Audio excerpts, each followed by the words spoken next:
اے ایمان والو، نہ تو اللہ اور رسول سے خیانت کرو اور نہ اپنی امانتوں میں خیانت کرو، اور تم ان باتوں کو جانتے ہو، اور جان رکھو کہ تمہارا مال اور اولاد بڑی آزمائش ہے، اور یہ کہ اللہ کے پاس نیکیوں کا بڑا ثواب ہے۔ مومنو،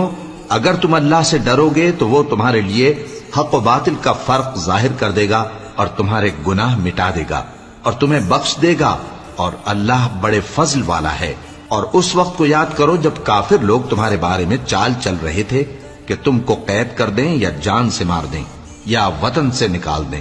تو ادھر تو وہ چال چل رہے تھے اور ادھر اللہ تدبیر کر رہا تھا، اور اللہ بہترین تدبیر کرنے والا ہے۔ اور جب ان کو ہماری آیتیں پڑھ کر سنائی جاتی ہیں تو کہتے ہیں یہ کلام ہم نے سن لیا ہے، اگر ہم چاہیں تو اسی طرح کا کلام ہم بھی کہہ دیں، اور یہ ہے ہی کیا، صرف اگلے لوگوں کی حکایتیں ہیں۔ اور جب انہوں نے کہا کہ اے اللہ، اگر یہ قرآن تیری طرف سے برحق ہے تو ہم پر آسمان سے پتھر برسا